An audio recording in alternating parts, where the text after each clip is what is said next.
Muy buenas, soy Héctor Lara y esto es Más que Arte. ¡Comenzamos!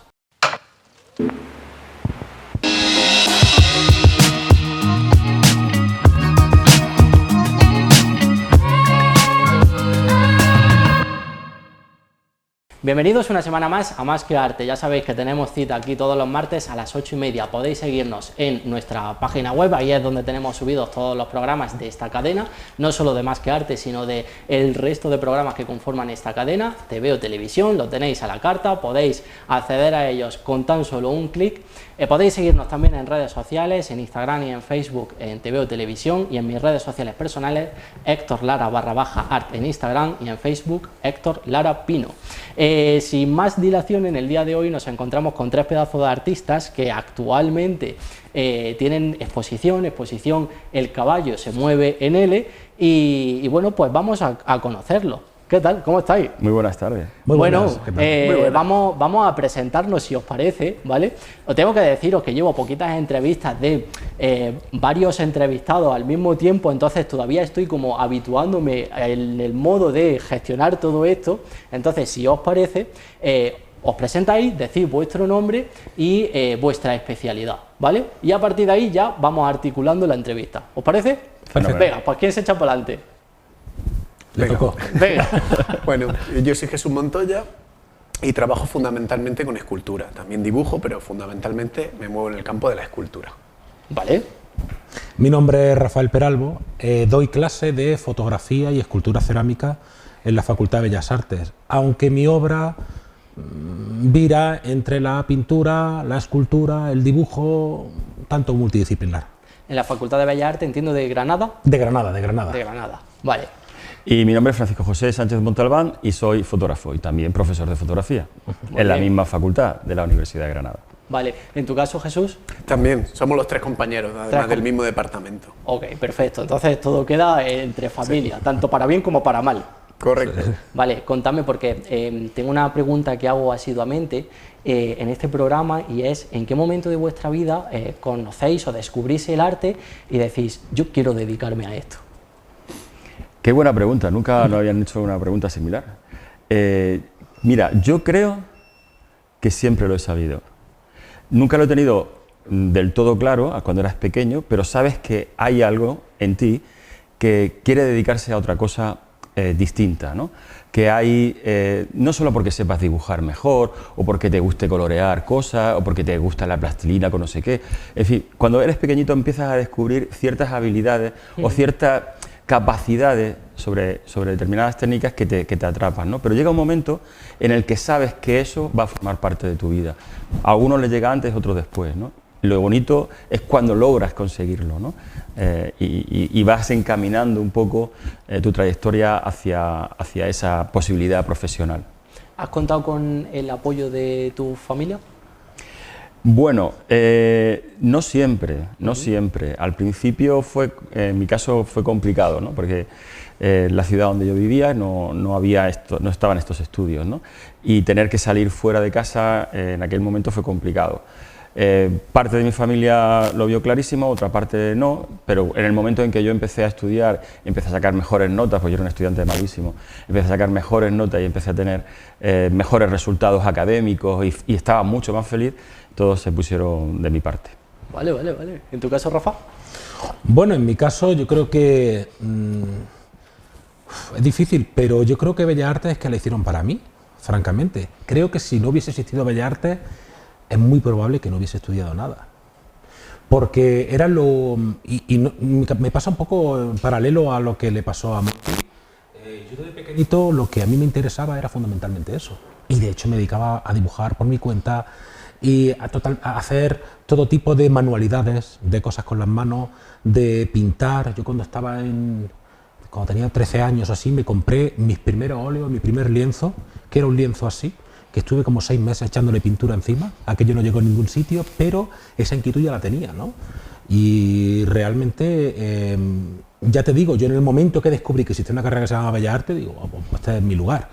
De hecho, tengo que decir en mi contra o a mi favor, no lo sé, que yo soy muy malo, por ejemplo, para los números. Y recuerdo que tercero de BUP y COU me suspendieron matemáticas, yo llegué a verano de septiembre con las matemáticas de tercero judicial suspensas, y las profesoras, me acuerdo perfectamente, me llamaron a mi casa, en aquel momento no había teléfonos móviles, y me dijeron, ¿tú qué vas a hacer? Y digo, yo Bellas Artes, y me dijeron, estupendo. Me aprobaron y me mandaron a Y nos quitamos y me mandaron a la facultad, de verdad. Otras que lo vieron clarísimo también. Dijeron, ¿para qué te vamos a tener aquí sufriendo? Buena anécdota, ¿eh? Sí. Jesús, cuéntame. Pues yo en mi caso también, desde pequeño siempre me gustaba mucho dibujar. Yo era un niño muy inquieto, muy nervioso, y creo que mis padres solo conseguían que me estuviera quieto, o bien cuando me ponía a dibujar o colorear, o cuando me ponía a construir con los Legos, ¿no? Y esas cosas. Y yo en mi caso sí que he tenido, mis padres siempre me han apoyado en cualquier cosa que hubiera decidido, cosa que les agradezco. Y bueno, y siempre me han interesado todos los aspectos creativos, eso es música también, y llega un momento en el que, bueno, pues tienes que saber en cuáles de las disciplinas podrías destacar o te interesaría más, y ahí pues ya focalizar los esfuerzos, ¿no? Entonces yo entré en la carrera queriendo ser dibujante de cómic, hasta que en segundo descubrí la escultura y ya no volví a hacer una página, ¿no? Ahí fue como un impacto, ¿no? Un aldabonazo, ¿no? En el que ¡pam! Lo tuve claro, ¿no? Oye, aprovechando que estamos entre profesores, yo creo que tenemos que tocar un poquito la docencia, aunque sea por encima, ¿no? Muy bien. Primera pregunta, ¿cuál creéis que ha sido el profesor que más ha calado en vuestra vida? Siendo Pues- vosotros alumnos. Pues Es que han sido mis posible- profesores. ¡Oh! Claro, esta es una pregunta trampa y yo no lo sabía. Acabo de sentenciarte. Porque si dices que son otros va a quedar mal con ellos, pero si dices que son ellos también va a quedar ahí un poquillo de pelota. Ahora vemos cómo sale Jesús del Paso. Pues mira, yo no quiero condicionar la respuesta de mis compañeros, pero te vamos a hablar de un profesor que nos condicionó la vida. Un profesor que casualmente nació a muy pocos kilómetros de aquí, en Torre Blasco Pedro, y que ha sido profesor de fotografía para nosotros tres, y profesor de la vida, y amigo y compañero, y desgraciadamente murió hace 3 años. Él tiene, por cierto, un centro artístico en Torre Blasco Pedro, la ciudad donde él nació, y bueno, y espero que algún día conozcáis ese centro tan artístico tan bonito, y que de alguna manera potencia todavía toda su pedagogía y todo su amor por la expresión artística a través de la fotografía. Para mí, y yo creo que también para parte, aunque ellos tuvieron otros profesores también, por supuesto, pero para mí ese fue mi gran maestro. ¿Pero hemos dicho el nombre? y Francisco Fernández. Francisco Fernández, vale. Muy bien, perfecto. ¿En vuestro caso lo compartimos? Bueno, ¿En tu caso, a ver, Rafa? es que la enseñanza de Francisco Fernández a mí no me dio clase nunca. Sí. Para Monti sí fue su maestro fotográfico, pero a mí personalmente Paco Fernández nunca me dio clase. Lo que sí ocurre es que a mí hubo muchos profesores que me marcaron a lo largo de la carrera en aspectos puntuales, a nivel pictórico, a nivel escultórico, y a todo ello es cierto que le deben mucho de hacia dónde ha derivado un poco tu camino. Pero no es menos cierto que recuerdo perfectamente la tarde y el bar concreto en el que Paco Fernández me dijo estas palabras: si a ti alguna vez se te conoce por algo, será por tu obra, no por los papeles que haces en la universidad. En ese momento estaba yo muy sumido en publicaciones y en todo este tipo de engranaje que parece que no, pero consume tu tiempo y tu dinero, ¿no?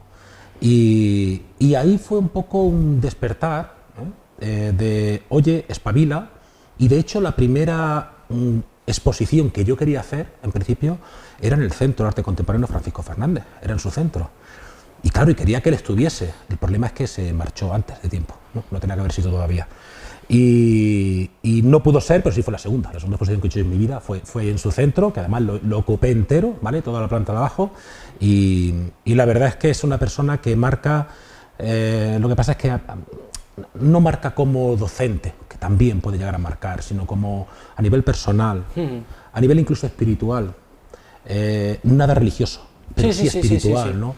Sí en saber cuáles son las realidades y las verdades de la propia vida. Es una de las personas que ponía los pelos de punta, así de claro. Tenías. ¿Un maestro es eso? ¿Qué? Un maestro Correcto, es eso. sí, ¿no? correcto. Qué bonita es la carrera de Bellas Artes, que creo que es de las pocas que te permite el salir del aula y el sentarte con tu profesor a tomarte una cerveza mientras se habla de temas artísticos, se filosofea. Creo que otras carreras no dan pie a eso y ojalá mucha gente pudiera haber vivido ese ambiente porque de verdad que es súper bonito. Bueno, es que las clases son así, de hecho. Las clases no son aquí se sienta el profesor, dicta, sentencia y los demás toman nota. No, no, no. Aquello es un toma y daca constante, ¿no? Sí. La gente va trabajando en su obra, y... Yo en mi caso lo he vivido, ¿no? Yo monté medio clase cuando tenía 18 años, ¿no? Y entonces muchos de mis profesores, primero fueron mis profesores, luego han sido mis compañeros y luego han acabado siendo mis amigos, ¿no? Entonces es bastante enriquecedor, ¿no? Y también me gustaría no solo digamos, hacer esa reseña a los profesores que nos han marcado, ¿no? Paco Fernández también me dio clase y coincido con ellos plenamente en la importancia de su figura, como tantos otros, ¿no? Y también la importancia de los compañeros de clase, ¿no?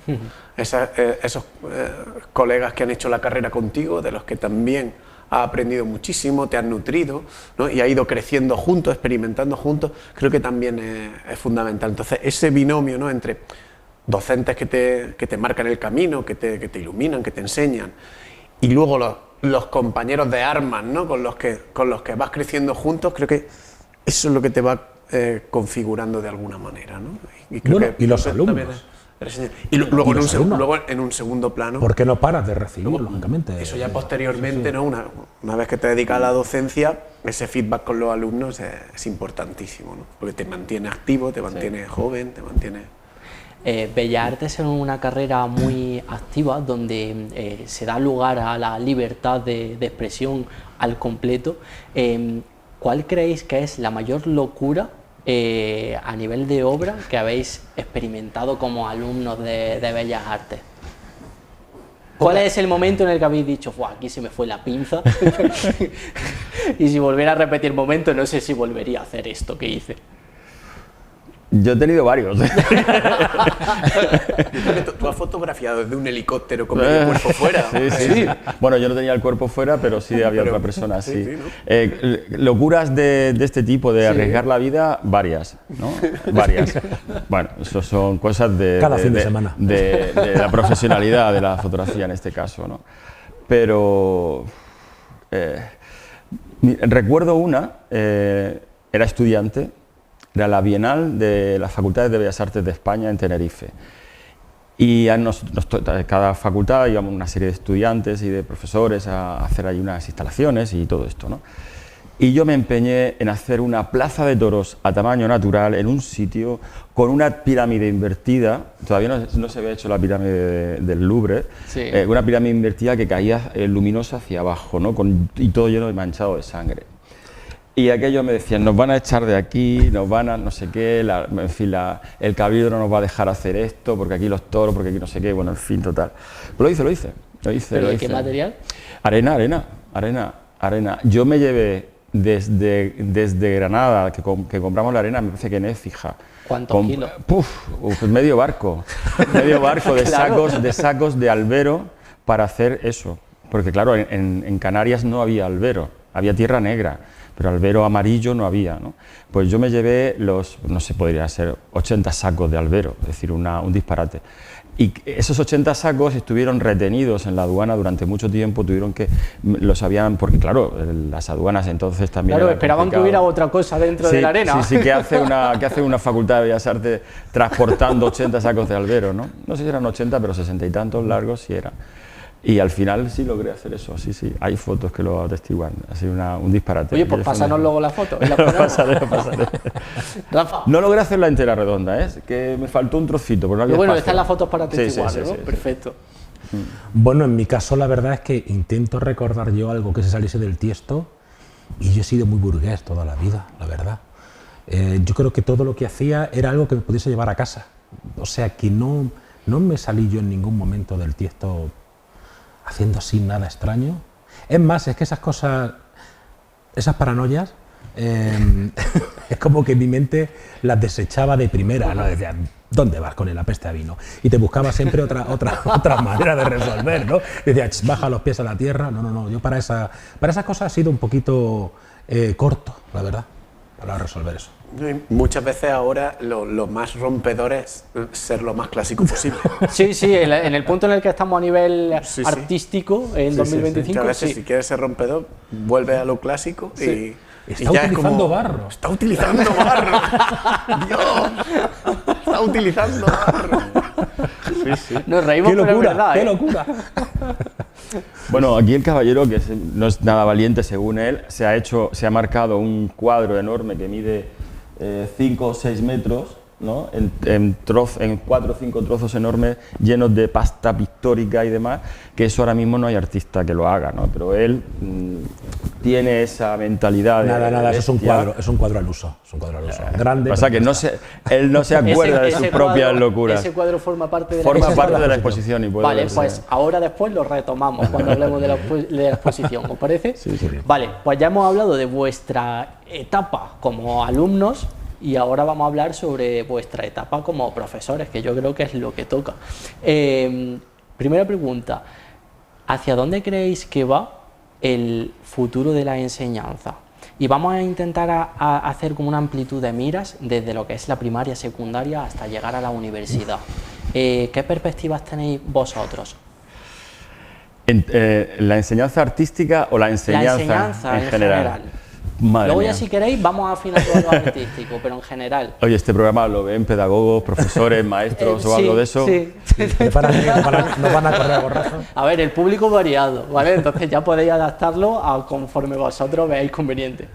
Yo tengo opiniones contradictorias y todas son preocupantes. No lo sé, yo creo que la educación contemporánea ha variado muchísimo, ha cambiado mucho y se está dirigiendo a lugares, para mí, poco adecuados. Primero, porque se prima la ciencia y la tecnología por encima de otras cosas. Por ejemplo, las humanidades, las artes, se quedan en un lado muy pequeño. Disculparme, pero es que las humanidades y las artes son fundamentales para el conocimiento y para la formación del ser humano. Fundamentales. Independientemente de que si se sabe hacer cuentas, si se sabe estudiar cosas de física, etc. Todo lo que son las ciencias son imprescindibles, eso está clarísimo, ¿no? Pero las humanidades son importantísimas. Las humanidades están olvidadas. Eso es un problema gravísimo. Y luego, para mí, desde mi perspectiva de la universidad, con desconocimiento pleno de cómo es secundaria ahora mismo y cómo es primaria, tengo una sensación y es la de la educación generalista.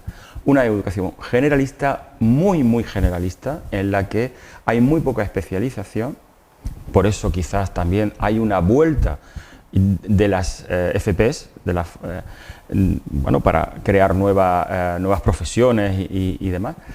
Y esa formación generalista creo que no forma a las personas como creo yo que deberían estar formadas. Una persona que llega ahora mismo a la universidad tiene un desconocimiento absoluto de muchas cosas, de muchas cosas, que para mí creo que son fundamentales. Eso para mí es preocupante. Yo no soy pedagogo, tampoco soy político, y no sé cómo eso se solucionaría, pero advierto que eso es un gran problema y está generando un nuevo tipo de persona. En las últimas décadas, por decirlo de alguna forma, se ha pasado por ejemplo, la gente no lee. Eso es un problema gravísimo. Hoy mismo hemos tenido un grupo de gente visitando la exposición y hemos preguntado ¿cuánta gente se ha leído un libro? Habría 20 y tantas personas, 30. Ha levantado una chica la mano y 2 personas tímidamente han levantado, seguramente habrán leído un capítulo de un libro. No leer es gravísimo. Pasar del leer al ver, porque las personas sí vemos el móvil todo el rato, creo que está creando un nuevo tipo de antropos, un nuevo tipo de persona. Una persona que se deja, que construye su aparato cognitivo a través de la visión, no a través del intelecto, de la lectura, ¿no? Y creo que es fundamental. Y te lo está diciendo un fotógrafo que fabrica imágenes, ¿vale? Pero la lectura es fundamental. Siento el discurso que... No, pero eso es súper interesante. A lo mejor es... Y muy profundo. Y comparto muchas de las cosas que acabas de decir. y creo que estás en, vamos, creo que es completamente simplemente es una válido lo que acabas de preocupación, poner. es una preocupación, no, yo no puedo afirmar muchas Yo creo más que cosas. también hay un concepto que como que en la deriva de la educación de los últimos años se ha desterrado porque a lo mejor da miedo hablar de él, que es el concepto de disciplina. No, para conseguir excelencia en cualquier cosa que busques, necesitas un mínimo de disciplina entendida como compromiso con uno mismo sobre la materia, la materia que quieras trabajar, ¿no? Entonces se quieren lograr objetivos importantes sin la disciplina necesaria que implica, sin el esfuerzo necesario que implica para conseguirlo, ¿no? Sumado a esa inmediatez del mundo, pues sí que estamos llegando a lugares preocupantes, ¿no? Y bueno, yo, una opinión personal, sí defendería esa vuelta a decir, oye, que para conseguir ciertos niveles de excelencia en lo que te quieras, es necesario un esfuerzo, un trabajo, una disciplina, una constancia para lograrlo, ¿no? Entonces, sumado a todo lo que ha dicho Monty, pues creo que por ahí pues, irían los tiros. ¿En tu caso, Rafa? Es cierto que los niños que nos llegan ahora a la facultad, ¿no? Es cierto que son mucho más buenos, son más respetuosos. Se nota que la educación ha mejorado con respecto a años anteriores, pero quizá vienen de unos momentos acomodados, ¿no? Siempre se ha dicho que en los momentos de crisis hace que la gente se haga más fuerte, ¿no? Y no ha habido crisis en los últimos tiempos, aunque haya habido crisis económica y tal, pero han sido leves. Entonces vienen acomodados a ¿qué tengo que hacer? Dime qué tengo que hacer, resuelvo y ya está, y ya lo tengo superado, ¿no? No hay un interés particular por, oye, tú mandas esto, pero a partir de esto yo quiero hacer otras muchas cosas. Esas inquietudes como que no las traen, pero claro, no las traen aprendidas de casa mismo. ¿Por qué? Porque la educación, yo tengo muchos hermanos y tienen hijos, y la educación es, hay que mis niños no pasen lo que pasé yo. Cuando tú le preguntas, ¿y qué pasaste tú? Tampoco fue tan grave, ¿no? O sea, tú comías todos los días, te vestías, ibas al colegio, no te faltó nunca de nada, pero sí que había cierto rigor por parte de mis padres a búscate la vida, cúrrate las cosas, y ahora en parte mis hermanos o mis hermanas tienen niños a los que, ay, yo voy y le ayudo, ay, que no le cueste tal. Y el dilema fundamental está en que no aprenden ellos a resolver por su cuenta. Falta como desparpajo, falta bagaje, falta buscarse la vida.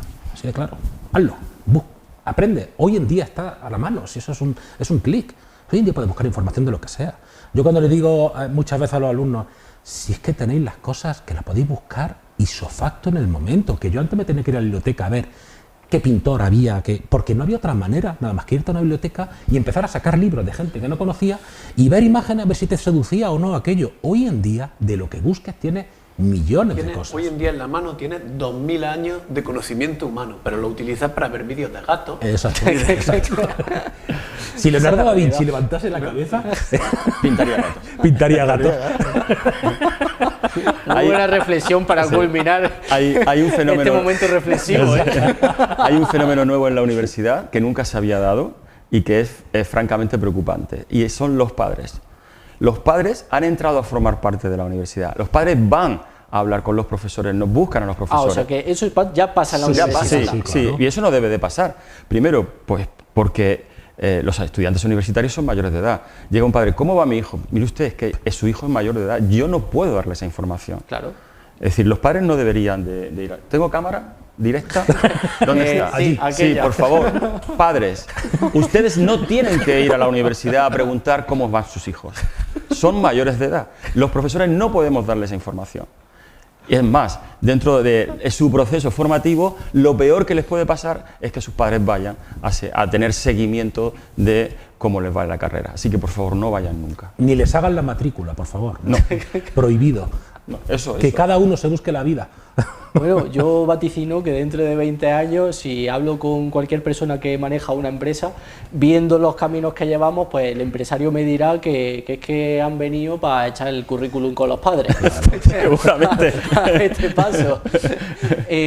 Oye, pues os tengo que decir sinceramente de corazón que este momentito de tertulia tan profunda que hemos tenido, para mí ha sido un regalo. Yo lo digo de verdad. Muchas gracias. Me dan ganas de volver a hacer Bellas Artes, pero en este caso en la Facultad de Granada. Ahora, la gran pregunta es, ¿por qué llegaste tú a Bellas Artes? La misma que tú nos has hecho nosotros. Vale, ¿Qué te pasó a ti? Le hemos dado la vuelta a la tortilla. ¿Qué te pasó a ti? Pues, ¿Cómo llegaste? No, pues en mi caso me pasó un poco como a vosotros. Yo creo que si no hubiese hecho Bellas Artes no hubiese hecho otra cosa.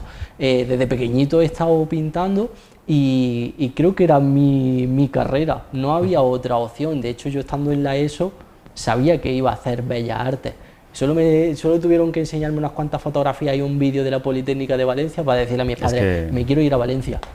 Y así fue. Estudiaste, creo, en una de las mejores facultades de Bellas Artes de España. Sí. Te lo decimos desde Granada, que somos. Claro, va pero un poquillo para casa. Es que Valencia está muy bien costeada, ¿eh? Sí. Es una politécnica que está muy bien costeada y hay muy buenos profesionales, muy buenos profesores y has estudiado en un buen sitio, sí. Sí, la verdad es que tengo suerte en ese sentido. Para cerrar como el bloque de educación, ya como profesores, me gustaría contar con las anécdotas más rocambolescas que habéis vivido con alumnos, porque tienen que haberlas. Yo no las puedo contar. A mansalva. Es horario infantil, ¿verdad? No, se pueden contar, se pueden no contar. No las puedo contar. Se pueden. Es que hay de todo, Es que una universidad, tú lo habrás visto en la facultad, una facultad, además una de Bellas Artes, es que hay de todo. Es que, bueno, contamos la de ¿cómo se llamaba aquella? Que era sordomuda, ¿no? Ahí está, que se puso a hacer el molde. Veo que esa es buena. ¿Cómo se llamaba? ¿Dónde era esta? Era una Erasmus. No, era una Erasmus. Una estudiante Erasmus. Vale. Una estudiante Erasmus, pero no me acuerdo de dónde era. No sé si era polaca o algo así. Hablaba muy mal castellano, era al principio. Y se pone a hacerse y entonces, pues nada, había el aula de escultura y demás. Pues en las naves, son unas naves grandes. Era una estudiante, no solamente era polaca, sino que era un poco rara, es decir, tenía poca relación con las personas, profesores, pero era muy peculiar porque todas las cosas le pasaban a ella, ¿no? Total, que nada, pues a las clases pues termina, ella va, se coge su material y no sé qué, y se pone pues a hacerse un molde de ella misma, con escayola en las piernas y no sé qué. Y demás. Bueno, pues llegan las 8, las 9, las 10 de la noche, todo ese follón, se apagan todas las luces, toda esa historia, allí todo se cierra y demás, ¿no? Y ella seguía con su molde. Y nadie sabía que ella estaba allí con su molde. Total, que sabía. Claro, los vigilantes y los conserjes pasan por las aulas, pero ella se había caído, es decir, se había hecho el molde hasta la mitad de la cintura, lleno de escayola, es decir, no se podía mover, se había caído, ¿no? Y se había quedado ahí como medio muerta, petrificada. medio petrificada. Los vigilantes, las medeles pasaron, apagaron las luces, allí no había nadie, porque no se veía entre los caballetes, cerraron y ya está. Y se despierta o lo que sea. A las 4 de la mañana. A las 4 de la mañana los empieza a pegar voces. Escucharon un maullar. Un maullar. Como de un gato atropellado. O sea que en una nave la muchacha se quedó dormida cuando se cayó. No lo sabe nadie. No sabe, porque era una persona extraña. Entonces, a lo mejor incluso ella quiso ocultar que estaba allí y todo eso, ¿no? No sabemos muy bien. Sí. Pero el caso es que a las 4 de la mañana los vigilantes oyeron ese aullido. ¡Ay, ay! Tendría hambre, frío, estaba medio desnuda, en fin, todo eso. Y se encuentran aquello. Y la criatura ya, pues, medio congelada, con hambre, con medio cuerpo lleno de escayola. Pues llamaron a una ambulancia, la ambulancia cogieron entera, se la llevaron el bloque entero. Todo el bloque, ¿no? Todo el bloque entero. Sí. Y ya la pudieron devolver. Claro, cogerían a las de prácticas de medicina para ir controlando de cómo quitar unas cayolas y todas esas cosas. La vicedecana, en ese momento, una de las vicedecanas fue al día siguiente al hospital a verla. Sí, verdad. Y ella dijo, quiero abandonar Bellas Artes. Y la vicedecana dijo, Hazlo, Tú no te hazlo. preocupes. Ahora no. Ahora mismo. ¿Sí? Y lo dejó. Sí, sí, sí. Insuperable. Yo lo hubiese mantenido. ¿Qué Yo quieres que sí, te yo sí. diga? Eso es una futura promesa. Exactamente. De ahí salen las Marinas Abramovich Hombre, y Sí, todas estas cosas. efectivamente, esa línea. Sí. ¿Alguna anécdota así más que Es destacar? insuperable esta.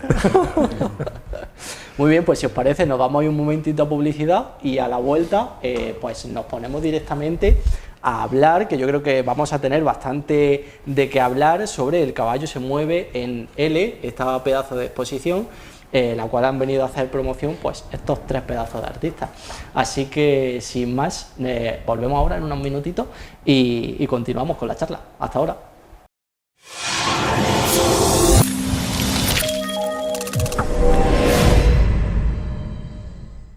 Linares celebra la 4ª edición de sus jornadas de novela histórica. Del 12 al 14 de noviembre en el Auditorio del Pósito y la Biblioteca Municipal, con los escritores Javier Rubio Doncé, Antonio Pérez Henares, Elvira Roca, María Reig y Santiago Posteguillo. Ayuntamiento de Linares.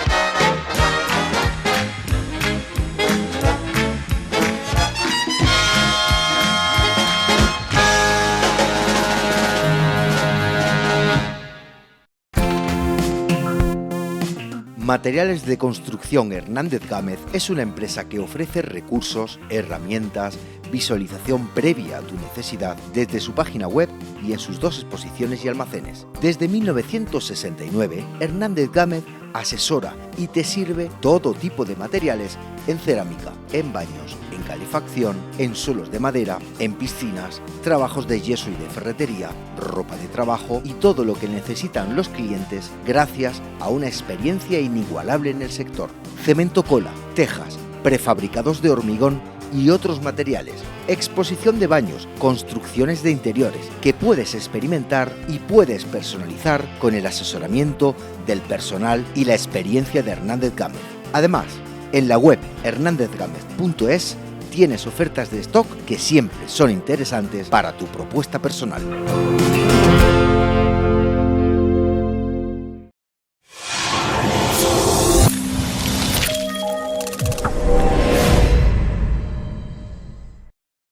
Pues ya estamos de vuelta tras esta pausa publicitaria. Seguimos aquí hablando pues con estos 3 pedazos de artistas y ahora sí que vamos a meternos de lleno para lo que habéis venido precisamente a hablar, que es sobre la exposición El caballo mueve en L. Lo primero de todo, ¿de dónde surge esta exposición? O sea, ¿cuál es la chispita que enciende la llama? Yo creo que Rafael. Vale, Rafael muy es la bien. chispita que enciende la yo llama. sí, realmente la chispita. Yo la encendió. El chisparrazo más La bien. hoguera, que La hoguera. ¿no? Bueno, todo esto comienza hace ya unos cuantos años, año 2018, 2017, 18. Quizás 16. Pre-COVID, Pre-COVID, es pre-COVID, ojo. Y gira en torno a un proyecto inicial más pequeñito en el que estábamos Monty y yo inmersos sobre la obra El público de Federico García Lorca. Esa es una obra muy compleja, una obra surrealista en la que en cierta medida Federico lo que hace es desenvolver todos sus sentimientos, sensaciones, inquietudes de manera soslayada, pero sí que lo que propicia es un compendio de personajes, de situaciones, de actitudes, de diálogos interesantísimos que posibilita muchísimo su traslado, en este caso a imagen, porque al fin y al cabo lo que hacemos es trasladarlo a imágenes o a volumen, ¿no? Y a partir de esa premisa del público y de ese pequeño proyecto inicial que empezamos algunos, después se desarrolló, combinamos con Jesús para hacer algo más completo, más mejor engranado, ¿no? Y hemos seguido trabajando, pues llevamos ya 5 años, si no me equivoco, con este proyecto liado, ¿no? Y vamos, y lo que queda por venir, porque hay mucha obra que seguimos realizando en torno a esta obra magnífica, ¿no? O sea que todo parte de la obra de Federico García Lorca. El año 17 yo veo un montaje del Teatro de la Abadía en Madrid, del público, y unos meses después lo ve Rafa en Granada, el mismo, distinto porque los espacios eran la misma compañía, la compañía de la Abadía, que es bueno, un referente en el teatro contemporáneo, y es quizás de los mejores montajes del público que se han podido hacer en la historia, porque es una obra muy complicada. De hecho, todo es un montaje de arena y que van saliendo cosas de la arena y al lado, en fin, es una cosa muy complicada. Y es de impacto. Cualquier persona con un mínimo de sensibilidad se queda ahí impactado. Y Rafa se quedó impactado, yo también me había quedado impactado, lo habíamos hablado. En tiempos diferentes, pero sí. Sí, en tiempos distintos, pero compartimos el impacto hasta ahora, que Jesús pues también está ahora impactado. Entonces, todos estamos impactados. En este impacto colectivo empezamos a descubrir que el mensaje de Lorca, el mensaje, las incipientes ideas, bueno, algunas de ellas también muy maduras, de García Lorca, de sus últimas poéticas, ¿no?, cercanas al surrealismo, pues eran maravillosas. Yo había leído el Poeta en Nueva York, como no, es decir, que había leído Así pasen las 5, lo había visto también y demás, pero el público era una obra más cerrada, casi él no llegó nunca a publicarla, se publica décadas después, no sé si en los años 50, 70, ¿no?, incluso, no me acuerdo exactamente cuándo se publica. Sí, me parece en los 70. 70 en México primero, me parece. Y es un impacto, es decir, bueno, ¿qué estaba pensando este hombre? ¿Cómo estaba escribiendo de esta manera? ¿Qué libertad, ¿no? ¿Qué alejado de sus últimas obras, bueno, evidentemente de la Zapatera y todo esto, nada, es decir, lo deja en mantillas. Su Bernarda Alba, sus Bodas de Sangre, que son sus grandes, su Yerma, ¿no?, que son sus grandes clásicos y demás. Sí. Es teatro al uso, es decir, aunque la profundidad de texto es tremenda, ¿no?, pero de pronto el público está entrando en unos temas, está entrando en cosas oníricas. Claro, recordemos, tiene a Dalí al lado, tiene a Buñuel, tiene a Gómez de la Serna, es decir, tiene una serie de personas en su entorno cultural e intelectual que estaban construyendo el surrealismo, los primeros movimientos de vanguardia en España, ¿no?, junto con él, ¿no? Y entonces, claro, él está probando, ¿no?, pero simplemente probando, no sabemos a dónde hubiese llegado, evidentemente, ¿no?, porque no pudo. Entonces eso nos fascinó, la manera de hablar de cosas, de mostrar ideas, de mostrar conocimientos, de mostrar anhelos, intimidades, emociones a través de los textos y de las imágenes escenográficas, que nos dejó muertos. Y dijimos, hay que trabajar sobre esto. ¿Por qué El caballo mueve en L, concretamente para como título para esta exposición? Bueno, pues como todo lo que tiene cierta relevancia y cierta importancia en la vida, es mejor discutirlo con cerveza. Entonces, buen criterio, una vez que teníamos, bueno, eso se funda en el pensamiento socrático chestertoniano, ¿no?, de que discutir con amigos y charlar con amigos en buena compañía, en buena cerveza, te lleva a verdades importantes. Ahí he cometido yo un error grave hoy, tenía que haber traído 4 botellines. Habría y hubiese sido un puntazo. Pues mira, se puede hacer una segunda parte. No es excluyente, la temporada 3. Podemos volver. Pues si montáis otra exposición me la apunto, La montamos. Me lo recordáis. Sí, aunque nada más que sea por esa cerveza, la montamos. Sí. Entonces, bueno, nos juntamos porque ya teníamos fechas para la exposición, ya estaba el proyecto, pero queríamos ver bueno, el título, ¿no?, y terminar de afianzar, ¿no? Entonces, está en el catálogo también la imagen Monty sacó un papel grande, se llevó lápices de color y empezó a anotar todas las ideas que nosotros íbamos teniendo, ¿no? Aparece reflejado el caballo, tal, no sé qué. Jugamos con ese concepto también del ajedrez, ¿no?, con el caballo, igual que Lorca en su texto no dice, sino que insinúa. El caballo también, en el ajedrez también no va de frente, sino que gira luego, ¿no? Es esquivo en el movimiento, en cierto modo. Entonces, bueno, empezamos a darle vuelta y a las diferentes propuestas de nombre, y cuando dijimos, oye, el caballo se mueve en L, hay ajedrez, en la parte del movimiento. Está el blanco y negro, con el que jugábamos, y gran parte de la exposición, casi todo, está en tonos blancos y negros, ¿no? Está también esa parte de lo de arriba, de lo de abajo. Entonces pensábamos que fue un buen nombre. El caballo también como símbolo lorquiano, ¿no? Que también lo utiliza bastante, no solo en el público, sino en muchas de sus obras. Entonces nos pareció un título pues, lo suficientemente sugerente como para ir más allá del público, es decir, no es solo un trabajo, o sea, no es Lorca literal, sino está pasado por nuestro filtro. Entonces, bueno, pues nos pareció un buen título. Realmente. Y está la L. Y está la L. La L de Lorca. Lógicamente. Claro. El caballo símbolo del L. Claro. Bien hilado todo, ¿eh? Sí.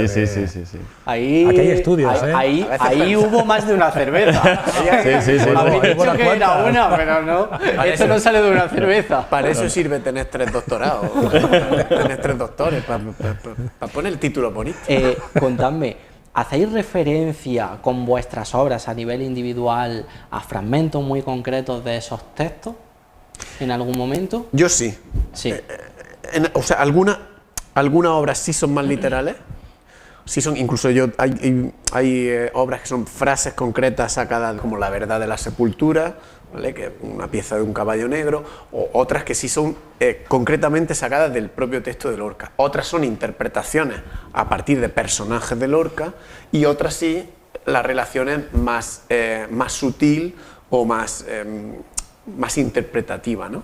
Y yo creo que en sus casos también les pasa, quizás la fotografía no Monti sí es más tangencial, aunque hay algunas directamente que sí también son directamente... Bueno, yo en mi caso no he intentado traducir visualmente ninguna imagen, Vale. perdón, ninguna frase, ningún fragmento, ningún texto. No, lo podía haber hecho, pero no ha salido. Me he ido a otra línea de trabajo. Ha sido quizá un juego más conceptual, ¿no? Sí, he intentado, interiorizar bien las ideas que Lorca trabaja e ir intentando encontrar imágenes que aludiesen o que abriesen de alguna forma pequeñas puertas a microhistorias al espectador alusivas a las ideas de Lorca, ¿no? Pero bueno, quizás hay una de las obras que presento, de las dos fotografías que presento, de las que más orgulloso estoy de este trabajo, que hablan de cómo Lorca conceptualiza la arena, el estar sumergido, enterrado dentro de la arena, como un lugar de libertad y de encuentro con su propia identidad, ¿no? Yo no podía hacer fotos debajo de la arena, pero he utilizado el agua. Entonces, lo que he metido ha sido a una persona liberándose de la ropa y respirando dentro del agua, soltando burbujitas, y es un díptico de una persona con ropa, quitándose la ropa, intentando vivir dentro del agua, ¿no? Porque es el lugar de la libertad, es el lugar de su verdadera identidad, ¿no? Quizás sería un poco así, ¿no? Porque el lenguaje visual, el lenguaje artístico, ya sabe, ¿no? Funciona de esta manera. Se puede hacer, ¿no? Se puede coger una imagen literal e ilustrarla sin problema y sale bien, ¿no? Pero de alguna forma, en mi caso, yo he querido hacerlo del otro lado. No hace falta ser tan literales. Sí. Bueno, se puede, pero también no... ahí también se pueden hacer de otra forma, ¿no? Es decir, que aquí hemos jugado un poco a varias bandas en ese aspecto, ¿no? Una exposición muy completa, por tanto. Sí. Rafa. Bueno, para mí es que el proceso creativo, además es algo que he repetido en las últimas exposiciones.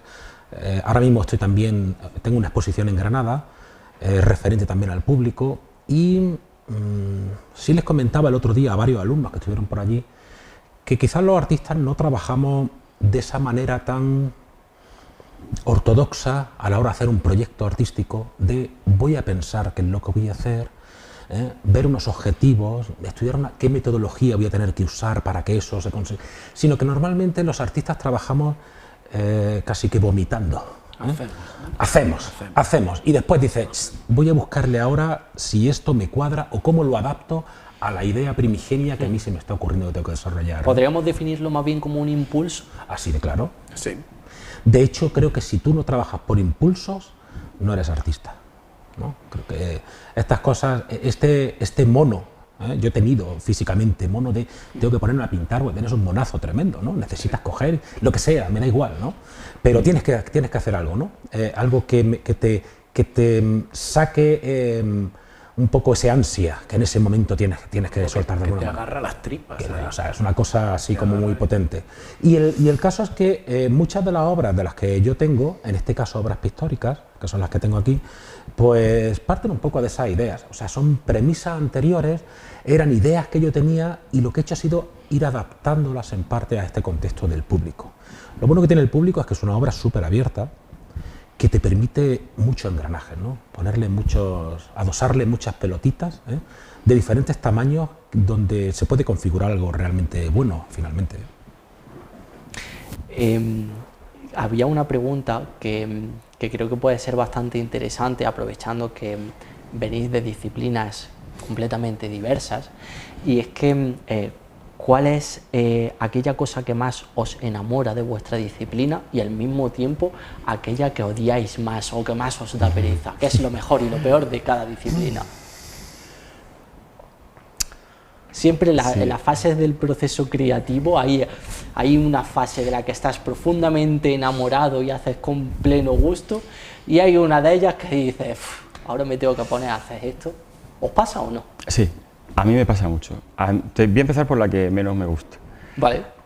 O por la que me da desasosiego, de alguna forma, ¿no? Y es que, en mi caso, tengo que hacer muchas fotos. Bueno, yo hago pocas, yo soy de pocas fotos, pero aunque hago pocas, tengo que trabajar mucho.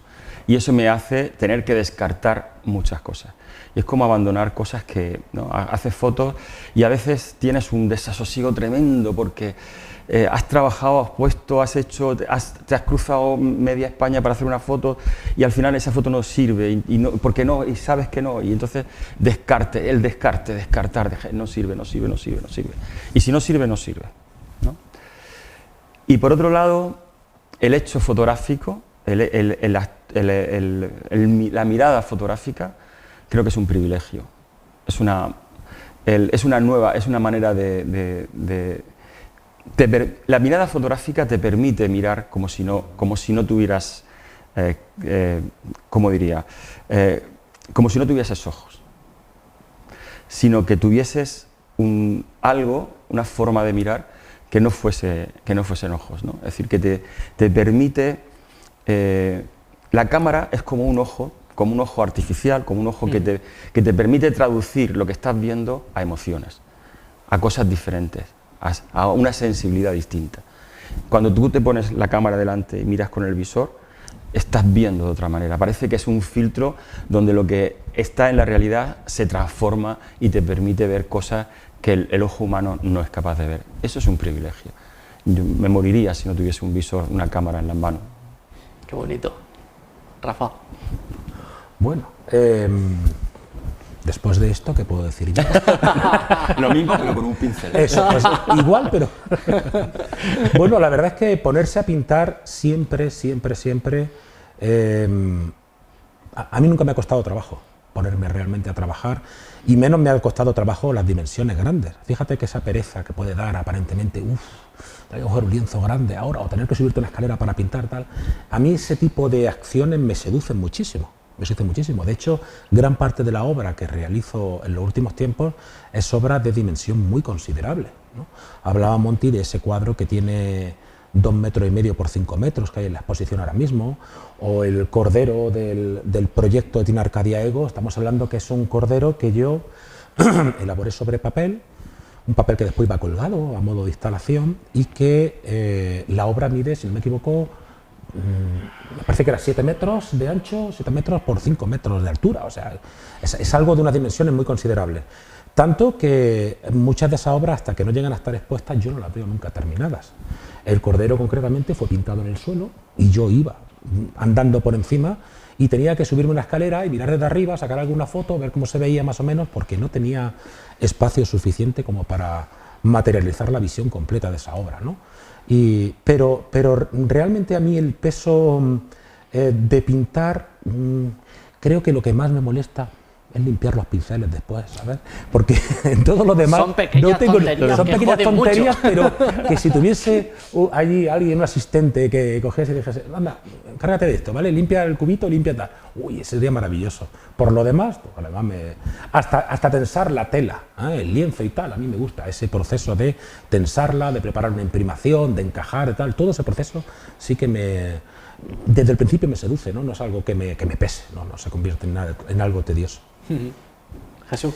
Bueno, yo creo que es que los tres somos realmente enamorados de nuestra materia, ¿no?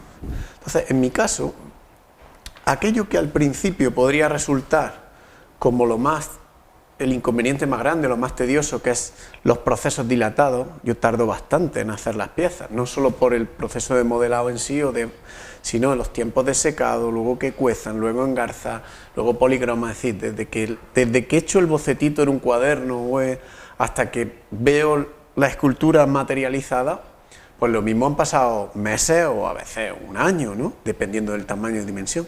Y eso que al principio me incomodaba y podía generar cierta ansiedad, poco a poco se está convirtiendo en su principal virtud, porque lo estoy mirando desde el punto de vista de como un acto de resistencia ante los tiempos tan acelerados que vivimos, ¿no? Entonces también como un proceso de, como decía Oteiza, a través de tu obra, de tu actividad, ir construyendo de tú como persona, ¿no? Entonces lo que en principio era generaba ansiedad, ahora lo veo como su principal virtud, lo de cultivar ese tiempo lento de la escultura y que tenga que tener el tiempo que tiene que tener, ¿no? El tiempo que necesita. Que necesite, claro, que necesite. Un rito. Un rito. Un rito. Un rito. Cambiando de tema, hemos hablado sobre la exposición, hemos hablado a nivel conceptual, hemos dicho qué obras podemos encontrar allí, pero no hemos dicho dónde se puede ir a visitar ni en qué fecha se puede visitar. Pues está en los Baños Árabes, en el Palacio de Villar Don Pardo, en Jaén, Diputación de Jaén. Y está abierta hasta... Oficialmente hasta el 16 de noviembre, pero creo que se prorroga una semana más. O sea, que estará casi hasta finales de noviembre, veintitantos de noviembre. Es decir, que la gente tiene tiempo más que de sobra, aunque no apuren hasta el último momento, que luego pasa lo que pasa, que luego se acaba la exposición, ay, es que pensaba ir y luego no fui, que la gente no apure, que se puede ir ya. Además está abierto sábados y domingos. Correcto. No los lunes, que cierran todos los museos, pero los sábados y domingos es un buen momento para ir a Jaén, para tomarse algo, para ver una exposición o dos, y también, bueno, el palacio tiene una visita bonita también, aparte de la exposición. ¿Algo más que destacar sobre la exposición? Pues no lo sé, ¿Alguna obra concreta? Tenemos dos caballos invitados, los dos caballos de Cubero, que se llaman, que es de una antigua tienda que había en Jaén. Yo no la conocí porque no soy de Jaén, pero una tienda de talabartería que tenía dos cabezas de caballo en la puerta. Y por alguna razón, la familia o lo que sea, eso ha terminado en la Diputación de Jaén. Y nos propusieron acompañar nuestra exposición con las cabezas de los caballos de Cubero de Jaén, y allí están. Y bueno, yo no sé si la gente va más a ver los caballos de Cubero o nuestra exposición, pero allí están, y la gente va a ver la exposición. Exactamente, es algo anecdótico, pero que, bueno, que forma parte de la iconografía cultural de la sala. Bueno, y comentar que si se acercan por allí, pues bueno, pueden disfrutar de este magnífico catálogo en el que podrán ver todas esas curiosidades que hemos estado hablando, como la página de la que surgió todo, que está aquí, por ejemplo, ¿no? Precisamente de la que hemos hablado antes. Sí, esa página está aquí, ¿no? Todo de donde surgió. Así de grande. El caballo se mueve en L, que está aquí, pero bueno, pueden ver todas las cosas que apuntamos, que mejor que las descubran ellos. Es que nos tomamos las cervezas con un papel grande y muchos bolígrafos y lápices. Sí. Entonces, sí. Muy bien, pues oye, os digo de verdad que ha sido un placer teneros aquí, que hemos hablado de cosas que creo que eran necesarias hablar, hemos profundizado en temas que creo que eran necesarios tratar y hombre, pues la exposición yo creo que tenemos que animar a la gente a que vaya a visitarla antes de que finalice el mes de noviembre, porque es una exposición que nosotros ya hemos ido a visitarla y hemos estado grabando y estoy seguro de que la gente lo va a disfrutar mucho. Muchas gracias por venir. Muchísimas gracias. Muchísimas gracias. Y os espero aquí para la próxima, pero con una cerveza. La tomaremos a la llamada. antes. Muy bien. Muy bien, Muchas y gracias. nosotros nos vemos. Manu, me voy a generar, sí, ¿no? Ahí está, que nos despidamos con esta pedazo de estampa. Nos vemos la semana que viene, el martes a las 8:30. Hasta entonces, espero que seáis muy felices, que tengáis muy buena semana y nos vemos. Hasta luego. Gracias. Hasta luego.